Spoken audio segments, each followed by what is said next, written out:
Let's get to it.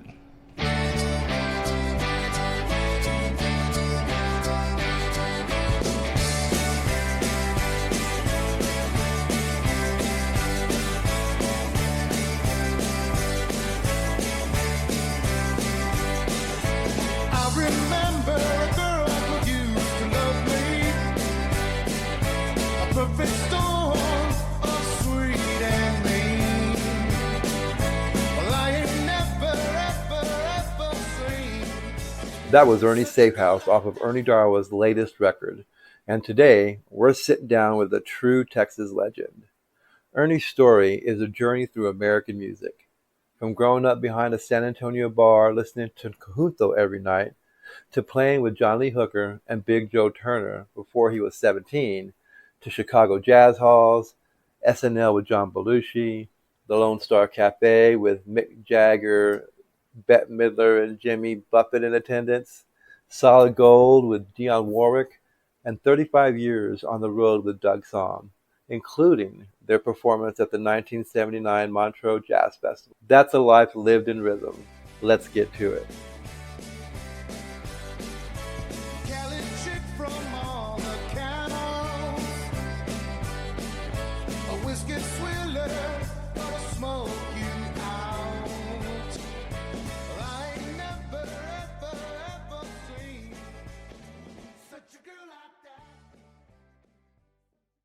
Okay, well, it seems like we're doing good. So how are you, my friend? It's been such a long time since I've seen you. Weren't you living down by Porter Ranch or something? No, I was in San Antonio. Yeah. Oh, you were in San Antonio. Yeah. I'm. It's probably been. Let me turn this down a little bit. This is a little high. Yeah. It's probably been. Right after Michael. Michael Guerra. He's my business partner. We opened the company together. Yeah. Yeah, so it's probably been since he left the Tornadoes. Yeah, accordion player, Michael? Yeah. Well, I guess he, I saw when Raul Malo died. Yeah, I just posted something. He was playing with Raul. Yeah, I just posted something about that on my page. He was, I met Raul way back, and let me, before we get started, welcome to Green Chili Cheese, man. This is the fantabulous Ernie Durawa. We've been talking, just catching up about Raul. Golly, man, when I was still doing film, I met him on the set of All the Pretty Horses. He was the music with, and I'm not sure the band he had there, but but he was in that, and I was in that with him, and we shared a scene together. And then it wouldn't be till later when Michael. Yeah, Go ahead. Yeah, I said I played on his CD, on one of his CDs. Oh, okay. Right on. Was that with Michael was with them or before? That could have been Michael on the accordion. No, it was me and Augie, Sean Sam. We did one track on his CD. I got it here. I can show you the picture of it. It sounds really, really amazing. Yeah, he had just such an amazing voice. But it's crazy how we met him because when PBS put on that Texas Music Extravaganza back in the day, Michael had played with maybe 4 or 5 of the 7 bands, and Raul was the headline. And then maybe a week after that show, Raul somehow got Michael's number and called him and said, "Hey, do you want to come jam with me? I'm gonna be playing at the church." And Michael was like, "Yeah, sure, man. Who's going?" And Raul was like, "Nobody. It's just you and me." And from that day on, they toured together as a duo for 5 years, something like that, all up and down the United States and Canada. Michael, fantastic accordion player, man. He played with the Tornadoes for a little bit. Yeah, he was doing the Bajo Sexto. He played with us. Yeah, and I think he played accordion with us. I have a picture in there when he played with us. Yeah, that was Yeah. Anyways, golly, we could go on and on about all of our. God, the first show that you all did for us was that Texas Music Extravaganza that Michael and I put on at Ruben's place. Remember that? Man, it's been so long. I'm trying to remember everything right now. Yeah, it was No. that was a pretty big show. It had a bunch of people. Patricia Vaughn, Mitch Webb, and the Swindles were there, and Rick Trevino. Oh, yeah, yeah. Rick Trevino was supposed to be there, but something Where happened was to this his at? Ruben's place in Selma. Ruben's place. Where was that at? In Selma, on the highway. Yeah, I think I remember. Yeah, Flacco used to play there a lot. Yeah, that was Paco's hangout. Yeah. He would go there and test new music Hang out. out. I missed that place. It was Yeah. really good spot. So let's get to it, my friend. The whole. Yeah, man, because my son is having some problem. I had to call him. He's in Colorado. Uh-oh. I told him I'd call him after we're done. Okay, yeah. So the whole thing about the podcast, I don't know if you heard any of them or not, but it's like a legacy podcast, and kind of about you, the artist, and how you grew up and where you grew up. So let's get to it here. Tell us about your parents and the house you grew up and where you grew up at. Well, it was. I grew up in San Antonio, on the west side, and my biological mother died when I was about a year and a half old. So my dad took me to his sister because he was working for the Air Force. So he took me to my sister's and my aunt, basically my aunt, and but she had a bar. My aunt had a bar. Mm-hmm. She had Mexican conjunto bands playing there. Oh. So I kind of pretty much grew up with that whole situation. I lived in the back, and I could hear the conjunto bands playing, and so at night they left all the instruments there, and so I would kind of go in there, screw around with the instruments, thinking, oh, what's this and that, and I'm kind of, I wasn't supposed to touch them, but I did, and eventually I got the drums were there, and I think I was probably about 10 years old, and I got hooked on drums somehow. Just my mom saw that. She became my mom because she was basically my aunt, but then she became my mom, And Right. Then, she bought that little set of drums for me for $75, little red sparkle Ludwig set. Nice. So about 10 years later, I did live for 10 years.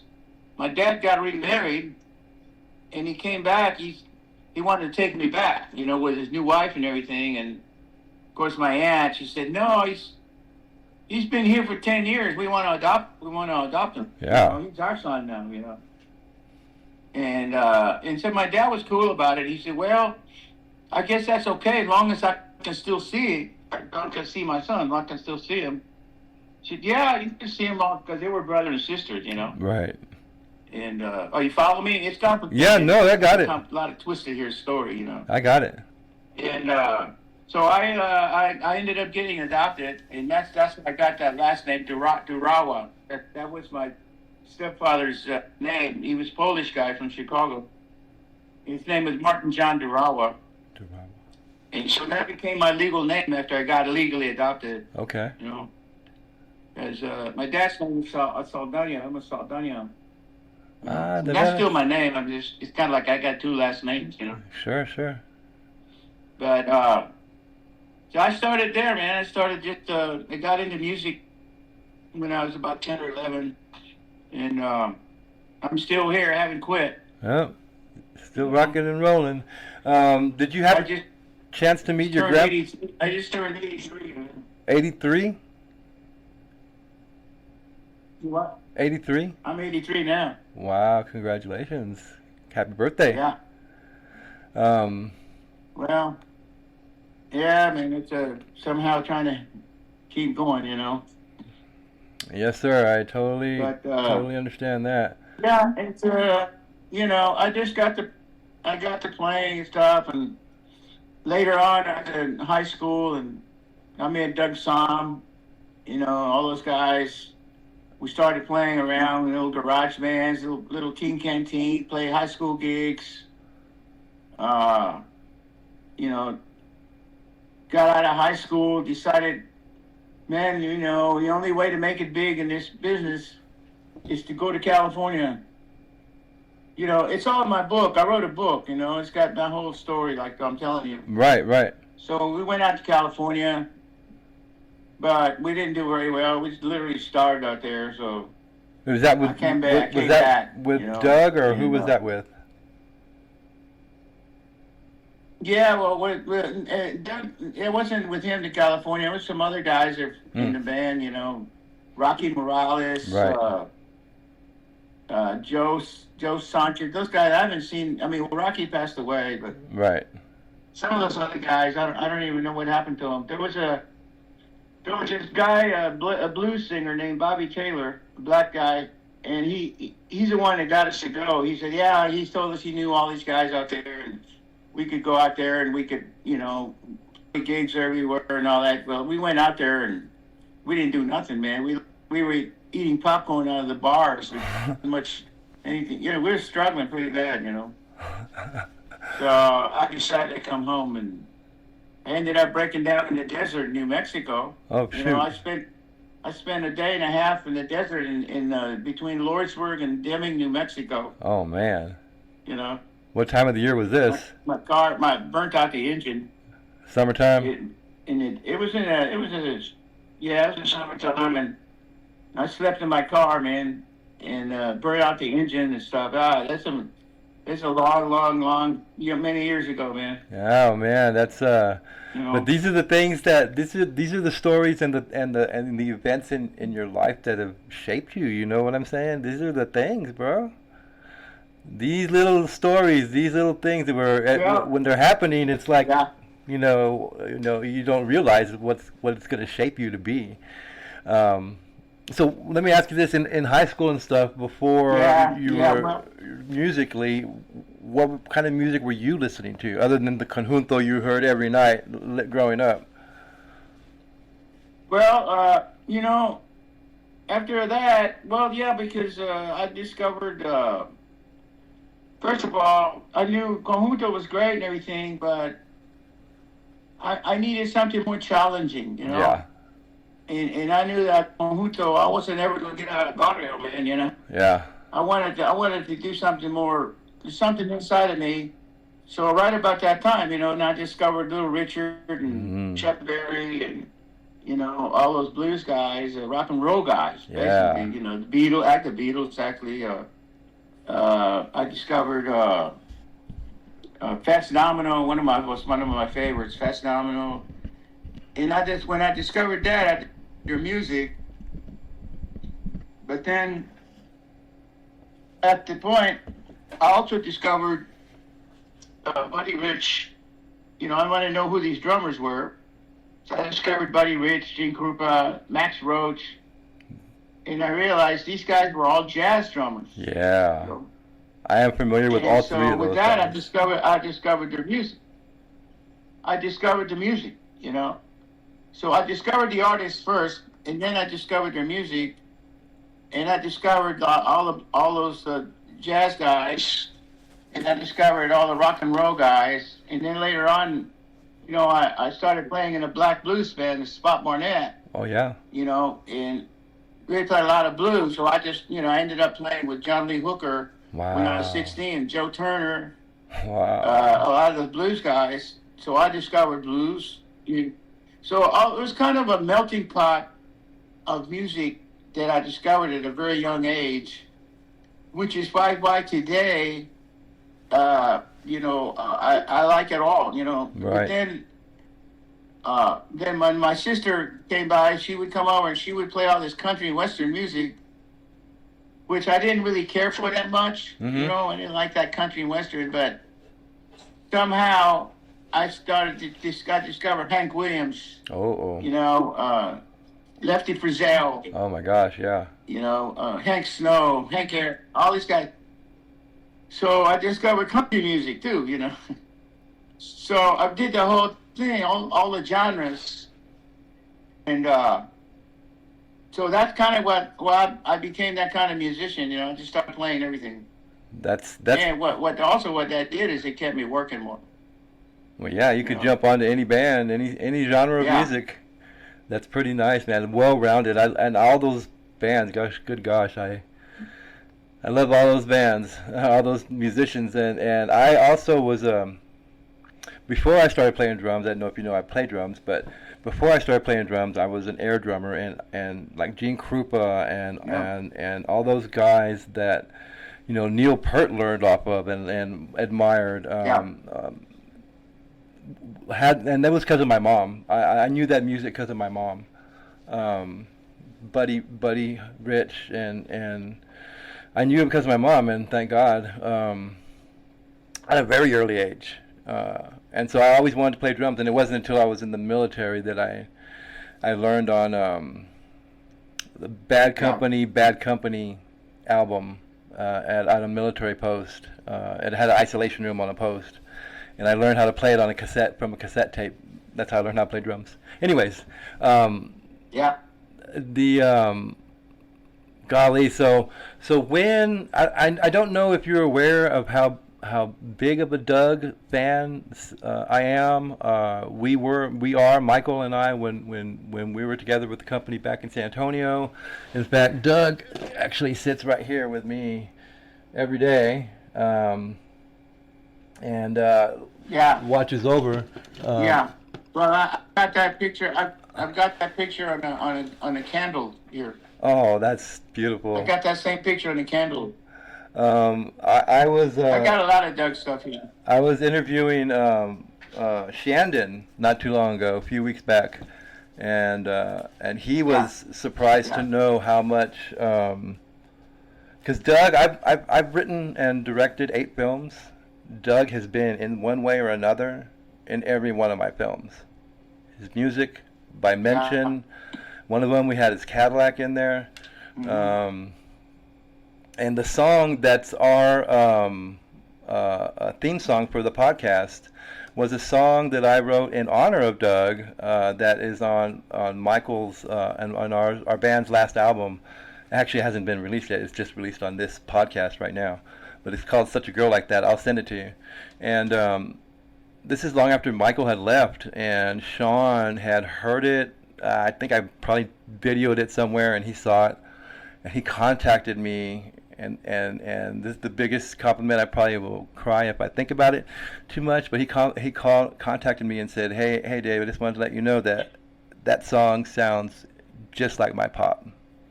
And that, you know, it's about to get me again. That hits me hard, man, because that's one of my songwriting idols, you know. And then my first guest. Yeah, well, Rob and I, you know, we played together when we were, you know, teenagers, pretty much. You know, I'm actually on two of his albums, the Sir Douglas Cat albums, and then of course I'm on all the Texas Tornadoes albums, right? You know, but. You know, and the deal is that in 1962, I got busted and thrown in the Gonzales County Jail. You know, because my guitar player had some weed. You know, we got busted. I spent 4 days in jail there, and so I was supposed to go to court. Doug was out in California, hanging out with Jerry Garcia and the Grateful Dead, those guys. He wanted me to come out there, but I couldn't go because I had a court hearing. So I had a drum student named Johnny Perez. Everybody knows him as JP. And I said, I can't go, but I'll send JP. So I took JP to the airport with all his drums, when you could fly with all your drums. Right. And he went out to San Francisco. And then all of a sudden they were touring with James Brown, and they were playing in the Playboy Mansion, and they were doing all kinds of things. And I felt like, oh man, I just gave away all my dream, you know. Mm-hmm. But that's fine. It just went. So after I realized that there was no charges on me on this bus, I packed my stuff and I wanted to get out of Texas because I was worried that Texas was pretty bad with the laws, Right. you know, pot laws.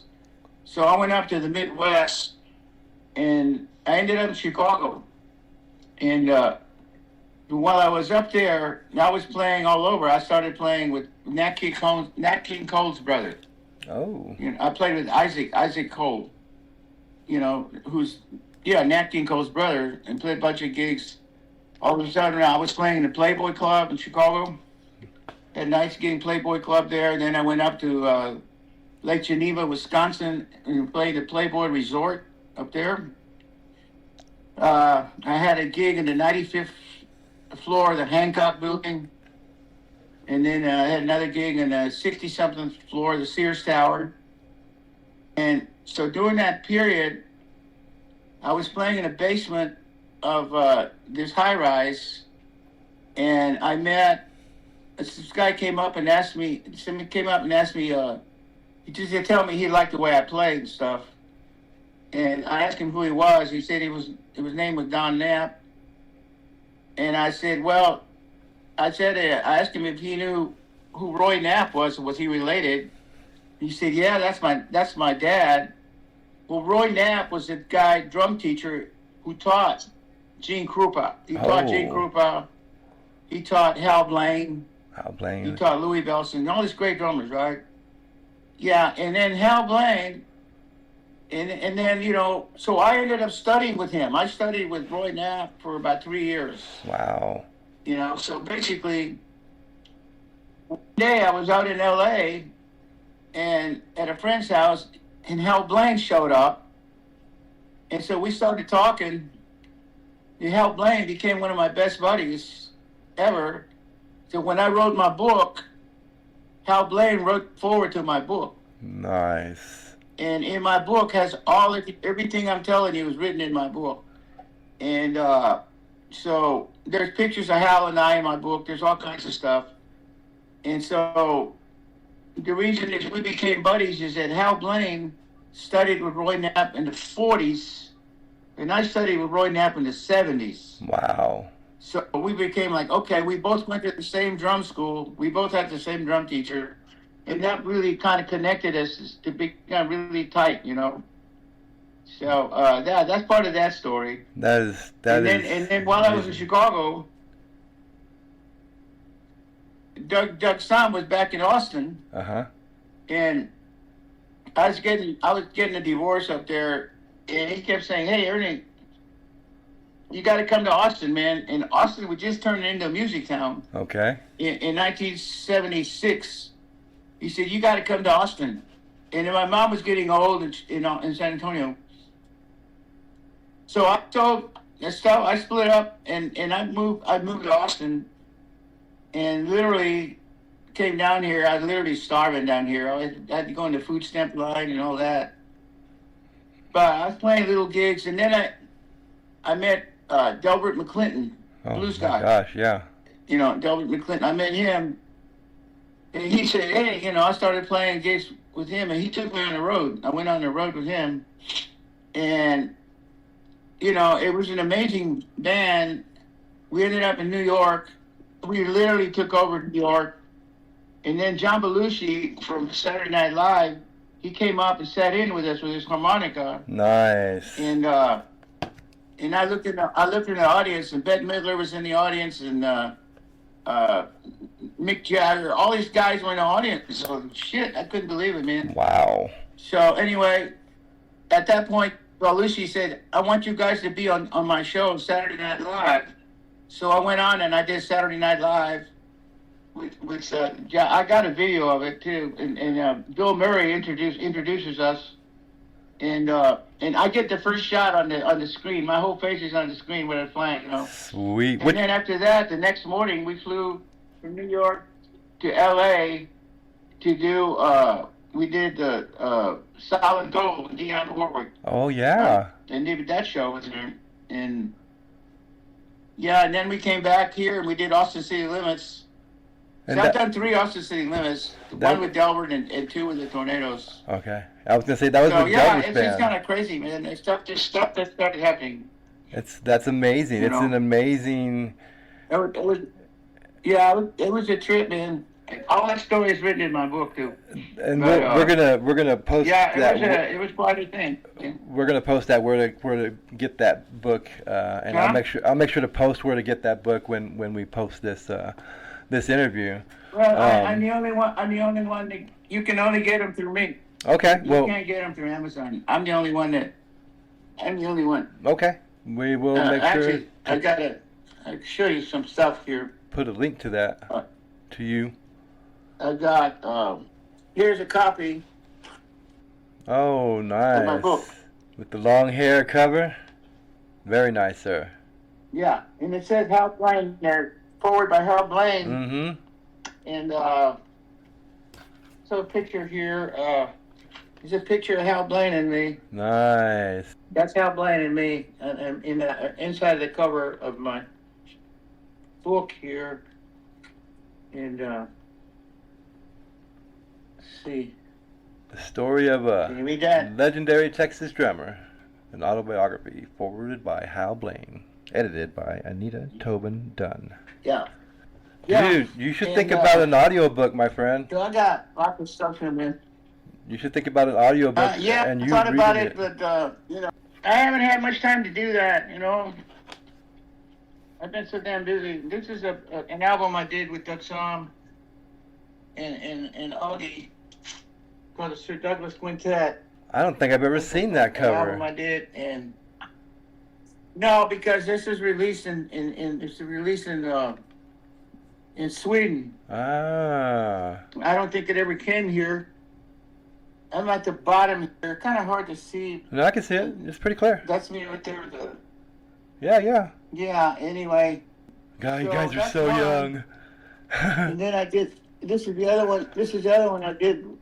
This is another one I did with the West Side Song. Okay, so that cross he's wearing right there. Yeah.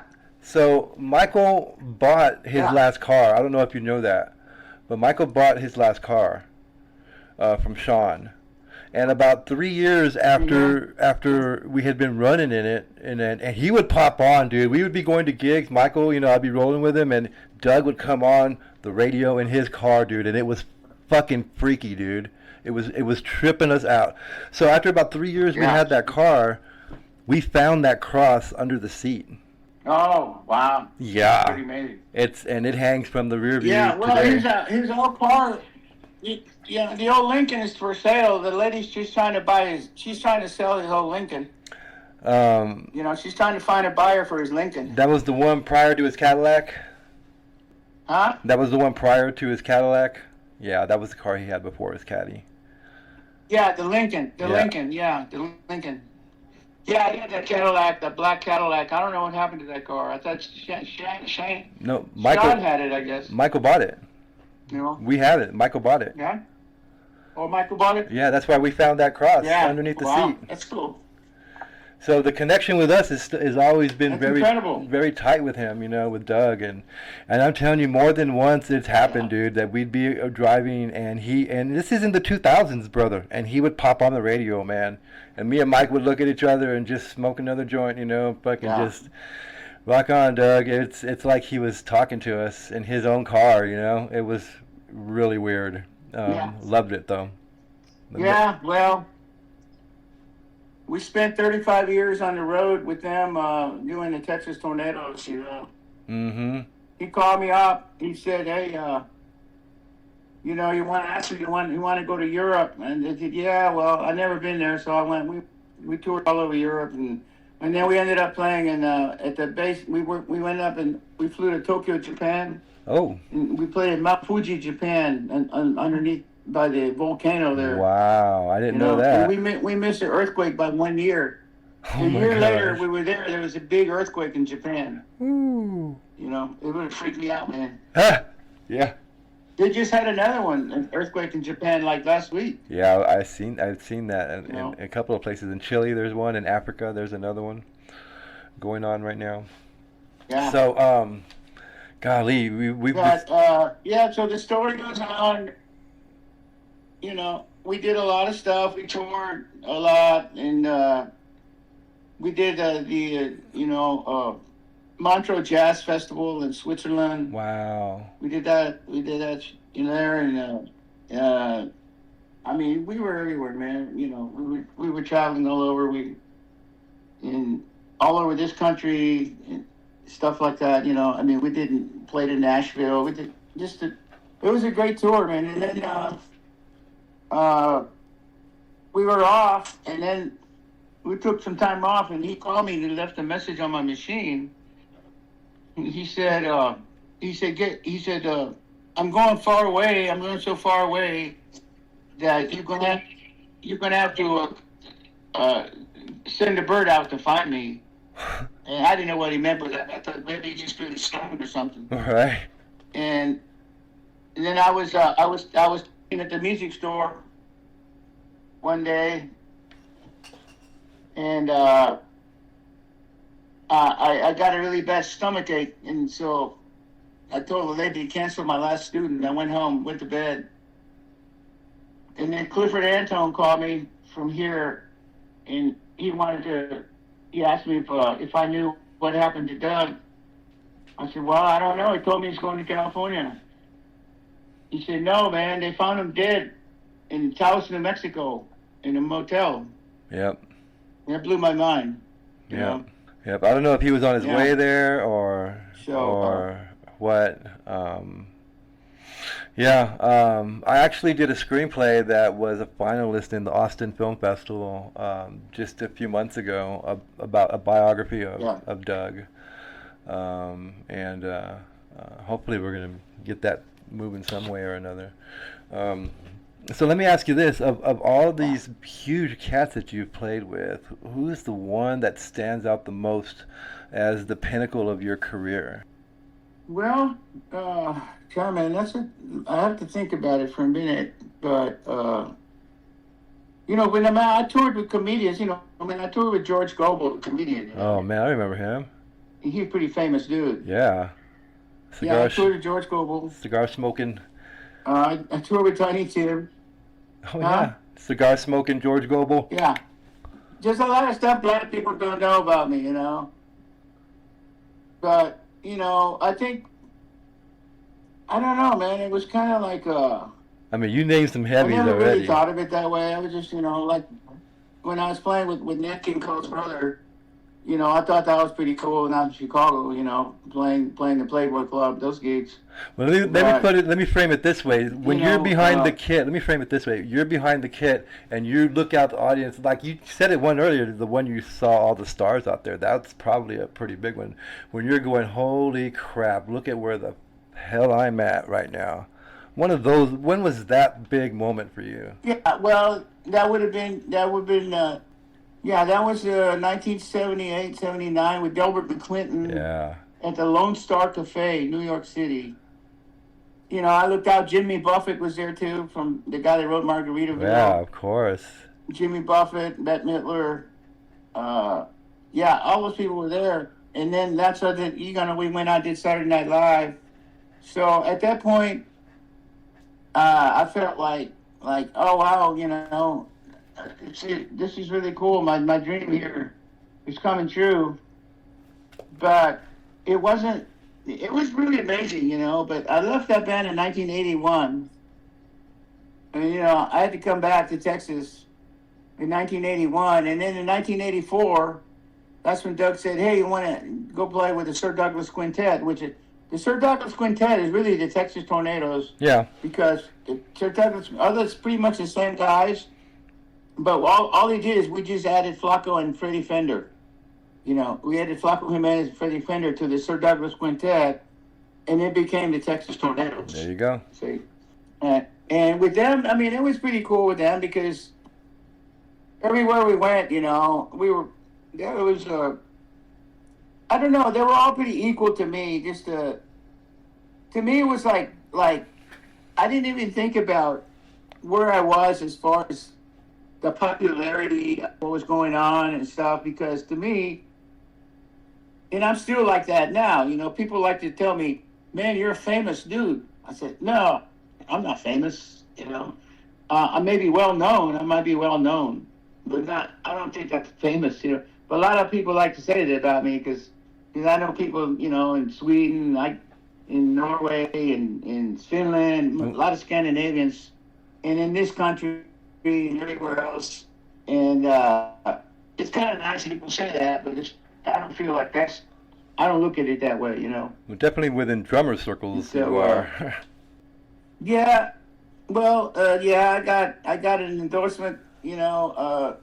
I got several endorsements from companies, you know. My poster, I got the big S poster there that they did for me. It's on my wall here. I don't know if you can see it. Oh, yeah. Nice. And then this is me up here with Jimmy Kimmel and Beto Escobedo. His son just died because he was running the band, Jimmy Kimmel Show.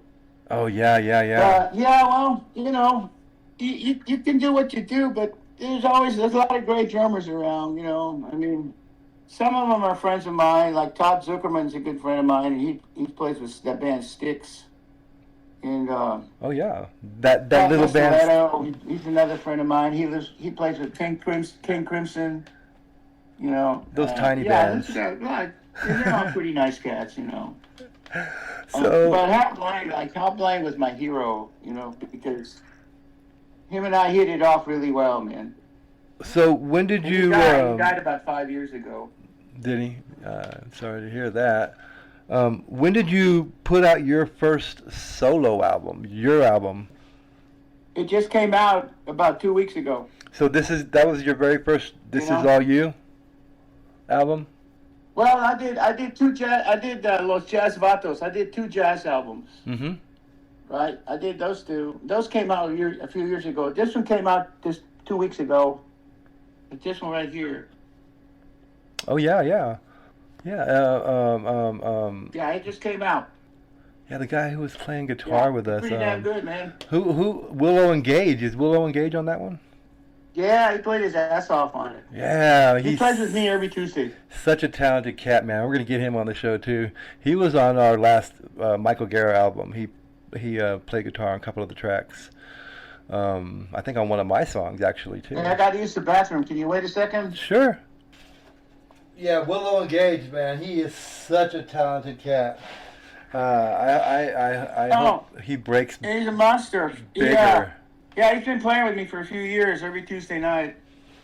And such a likable dude, man. He's just a good all-around guy. I really like him. He's a cool cat. He's kind of like Raul Malo. He's a real sweetheart. Kind of like Raul Malo. We were talking about Raul earlier. He's pretty amazing. He's one of those. He's a genius kid, man. Jesus. The first time I heard him play, I was just blown away. Amazing. Totally, man. Yeah. And did you write songs for your new record, or did you cover other songs? No. I didn't write one song. I just played on the whole record. I produced the record, but no, they were just. I have different artists on there. Like I have Floyd Domino play keyboards. You know, Mm-hmm. Floyd Domino used to play with Merle Haggard. I hired Larry Coryell's son, Morale Coryell, I've been doing a lot I played on two or three of his albums. Mm. And great blues singer, great guitarist. He's on my album. Brian Mitchell, a guy from Bob Dylan, Brian Mitchell from New York, he's on it. He plays organ. He plays accordion.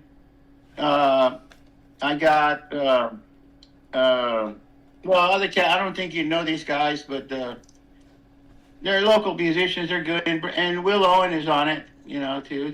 It's a great album, man. It's a really good album. I know I'll mail you one, but I can't go to the post office now because it's fucking really crowded now. But after Christmas, I can mail you one. I'll definitely I will definitely. We will purchase one for our show for sure. Support. I suggest everyone support your local artists, please. So let me ask you this. Well, that's nice. Support everybody. Wants everything for free. it costs me a lot of money to have them pressed and made in the studio and the musicians, and so see, I mean, I sell them for $20. You know, nobody probably $20 is nothing for a CD anymore. No, man, I was paying that 10 years ago. But yeah, no, yeah. Yeah, so that's kind of what I've been doing.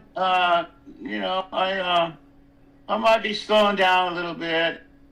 We just lost Speedy or Sparks. I was a bass player from the Tornadoes. Man, I know. And, well, first of all, me and him, we went to Flacco's Memorial. Okay, we went to San Antonio when Flacco Memorial. Speedy, the bass player, and I, we went down to Memorial, and then about 3 weeks later, Speedy died, and I went to his memorial. You know. Let me ask you. God, I don't mean to get so down and out about this. Everyone's kind of, all of our idols, our friends are passing away on us, and okay, let me ask you this: what's a creative risk maybe that you have that taken that kind of changed everything in what you were doing? Well, I think every time I like a creative risk of surviving as a musician, like when I went up to Chicago, I didn't know anybody, you know, and that is definitely. And I went up there and I only had enough money to live long enough before I ran out of money, and then I'll probably be homeless before I found some work and found gigs and stuff. That was a risk for me. Most definitely. A creative risk where eventually, once I got into the scene, I met some people. They liked my playing. I got in. I started working. You know. So, but as far as like in the studio, you know, this album that I just did was basically a creative risk because I was putting out all this money to get it done, and I didn't know. You know, first of all, people don't buy many CDs anymore. Right. And you know, I bought my car because it had a CD player in it. You know, but you can't. People just don't buy CDs that much. I sell my CDs at my gig, you know, but the risk was that I was going to invest, you know, several $1,000s to put an album out. Yep. And the risk was, are these people going to buy this album? Am I going to get my investment back? Yep. So far, I haven't, because it just came out about 3 weeks ago. Right. But it doesn't matter, because for me, the CD is a good calling card. It's a good calling card. And while I was talking to you, somebody texted me saying, "Hey, they just played some numbers from your CD on the radio this morning." Andale. Well, I slept through it all. I didn't hear any of it. I slept through it all. Hey, you know how it goes, anyways. You made them. Let me think about this. What's something that you've been on that you wish that more people knew about? Well, recordings, I got a lot of them. I played on Merle Haggard's record. Wow.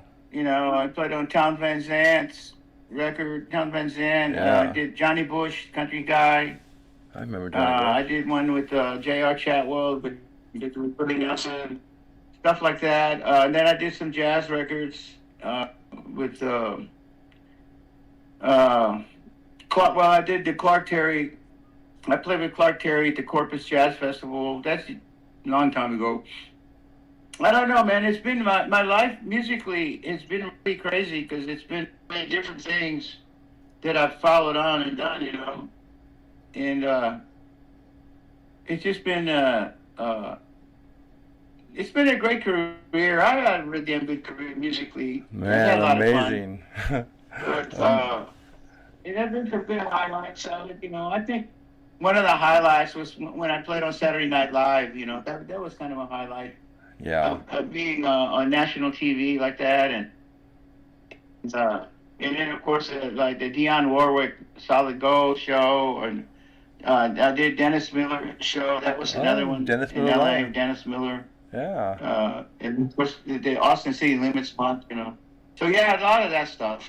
But fortunately, I got a pension from the union, musicians union, so that. With my Social Security, it's kind of like I'm surviving now, Right. 'Cause I'm not playing that much. I'm playing a little bit, So Yeah. let me close with this. I know we've So, kept you for a while. You need to make some calls here. In all that we've covered, and we've gone from your childhood to your new record. Um, what does the word legacy mean to you, and what do you hope your legacy will be? legacy? Yes, sir. Well, my legacy is going to probably be I've got about, on my CD rack, I got about 40 to 50 CDs that I've played on. And I put post-it notes on there, so a lot of my stuff's gone to the museum, Texas Music Museum here in Austin, and then the one in Texas State University. With Some Hector? of my stuff's going there when I die. And, you know, my legacy is just going to be my reputation as a musician, Yes, you know, sir. and the recordings I leave behind. And when I turned 80, they flew the Texas flag. They flew the Texas flag over the state capitol for my Wow. birthday. Amazing. Governor Abbott, you know, and I'll show you. See if you can see these pictures. First of all, these are two Grammy records that I played on. This one with Flacco. Can you see that? Yes, sir. For the listener, That's when I played. That's a certificates Grammy from the play. Academy. Yeah, and then there's the other one I did with Tornadoes. Also, that's another one. Amazing. And then the proclamation I got. This is I got from the governor. This is a proclamation from the state of Texas, from the governor, to Mr. Ernie Durawa.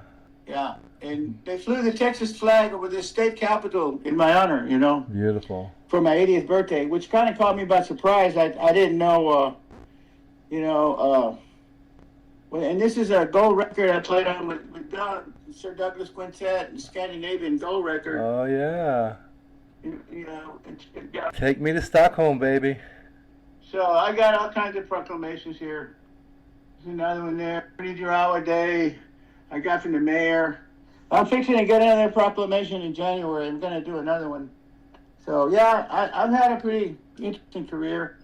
Here's a thing with Doug. This is all Doug right here. Oh, nice. Thing on Doug's song. Nice. Do you know, I'm sure you do, Dave Walters, the bass player for Sundance Head? Who? Dave Walters. He's the What's his name? Dave Walters, the bass player for Sundance Head. I'm not sure. I'm not sure. Well, he was our very first guest actually on the show, and he sent me this.